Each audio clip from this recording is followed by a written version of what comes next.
masalah yang kalau diskusi itu latihan lah. Kalau diskusi itu ingin menang, contoh saya beberapa kali debat dengan orang Syiah. Ada yang Syiah? Nggak ada. Kalau ada, saya gak mau cerita karena ukhuwah. Boleh saya cerita debat dengan Syiah?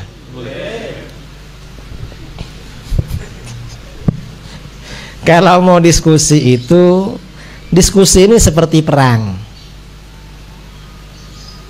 Artinya apa? Kalau kita ini mau perang, maka kita harus tahu posisi peperangan di mana. Kemudian serangan kemungkinan dari mana, pertahannya dari mana. Harus seperti itu. Berdebat juga begitu. Kira-kira nanti yang dibahas apa? Dan itu harus dikuasai. Kalau gak dikuasai jangan debat. Dan memang latihan kita, debat itu latihan, perlu latihan. Jadi memang ada caranya. Dan cara debat yang paling baik kalau cuma untuk menang adalah menyalahkan. Kalaupun ditanya, jawabannya nanti berupa pertanyaan. Itu kalau ingin menang. Kalau menjawab, kita ini kewalahan. Contoh, kamu misalnya ditanya, mau kemana? Mau ke pasar. Pasti tanya lagi, ada perlu apa? Belanja. Pasti tanya lagi, belanja apa? Tanya terus kalau kita jawab. Oh, belanja makanan. Loh, untuk siapa? Ada tamu. Tanya lagi, dari mana tamunya? Ada perlu apa? Terus begitu. Jadi kalau dialog itu kita hanya menjawab, ditanya terus. Tapi kalau jawaban kita berupa pertanyaan akan memotong dia. Perlu apa kamu tanya gitu? Ya gak ada perlunya. Ya sudah, gak usah tanya kalau gitu. Itu kalau cuma menang-menangan ya. Itu namanya menang-menangan. Kalau debat menang-menangan ya begitu. Tapi kalau debat itu gak boleh menang-menangan. Harus untuk menjelaskan kebenaran. Dan itu harus dikuasai. Dalil kita kuasai, dalilnya pihak lawan kita kuasai, dan syubhatnya kita kuasai. Contoh, saya pernah debat dengan Syiah di YIN Jember.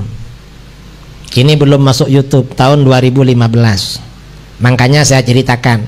Kalau yang sudah masuk di YouTube, lihat aja langsung.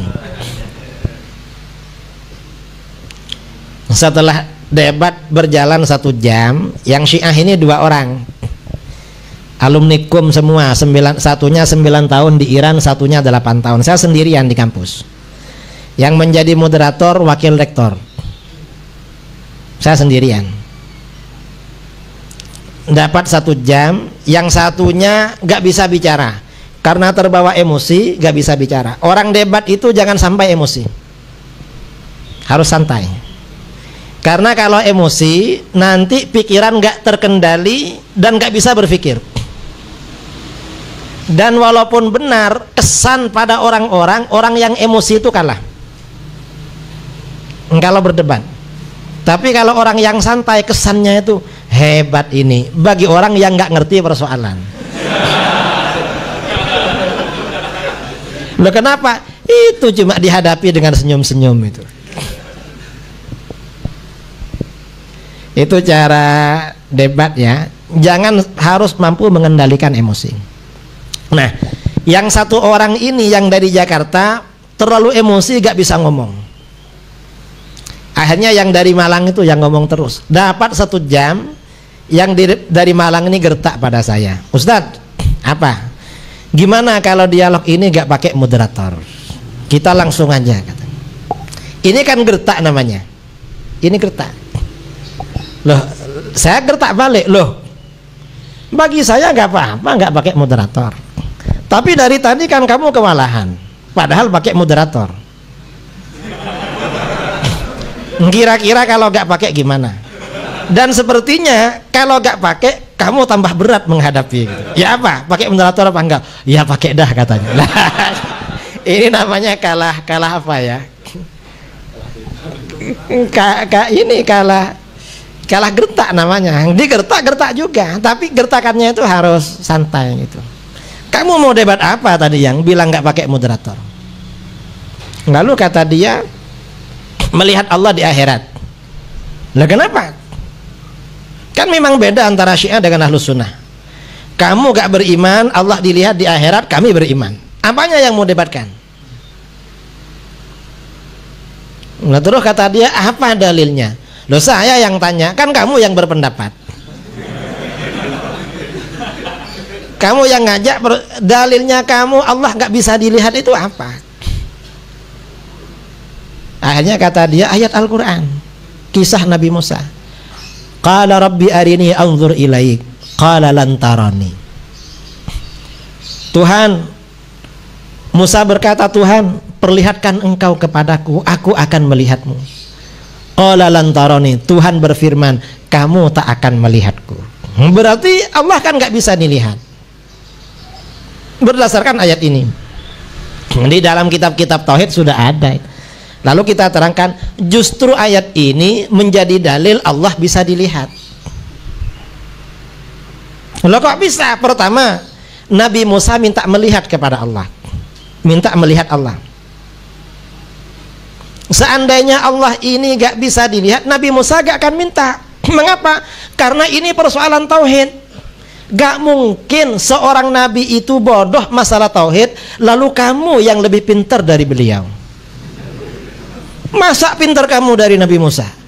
Nabi Musa ini nabi ulul azmi, gak bisa disamakan dengan orang biasa. Ini nabi. Ini yang pertama. Yang kedua, ayat ini ada terusannya, walakin inzur ilal jabali fa in istaqarra makanahu fasawfa tarani. Tapi kamu lihatlah gunung itu. Kalau gunung itu bertahan pada tempatnya, maka kamu akan melihatku. Nah, akan melihatku berarti bisa dilihat. Cuma gunung itu gak bertahan, oleh Allah dihancurkan. Lalu Nabi Musa pingsan. Seandainya gunung itu dibuat bertahan oleh Allah, kan terserah kehendak Allah, berarti Allah bisa dilihat. Karenanya kata para ulama, dalil kedua Allah bisa dilihat dari ayat ini. Melihat Allah di dalam ayat ini digantungkan pada perkara yang jaiz, pada perkara yang mungkin, yaitu bertahannya gunung. Berarti melihat Allah itu perkara yang mungkin berdasarkan ayat ini. Gimana kalau dibalik dalil kamu oleh saya? Kamu cara menjawab saya gimana? Ya gak bisa. Ya makanya kamu harus pakai moderator. Cara apa namanya? Cara menghadapi, cara debat ya seperti itu memang. Dan harus dihadapi. Siapapun, kelompok-kelompok aliran yang menyimpang harus dihadapi. Orang liberal, orang Syiah kok harus dihadapi. Kalau enggak nanti orang awam menyangka mereka ini benar. Kalau orang awam menyangka mereka benar, buktinya ustadz-ustadz saya gak mampu menghadapi mereka. Jangan-jangan mereka benar. Gak bisa begitu. Kebenaran itu pasti menang. Kebenaran itu bisa dibuktikan secara ilmiah. Ini cara contoh ya, cara dialog. Ya kalau ingin pandai diskusi, mulazamah dengan saya 2 bulan. Saya ajari, ya tinggal di rumah saya, nanti kalau saya ceramah kemana, ikut saya, dengarkan ceramah saya, nanti sudah bisa insya Allah. Atau YouTube saya, YouTube yang ada saya itu dengarkan semua. Untuk caranya kan banyak teori-teori itu. Karena itu memang teori.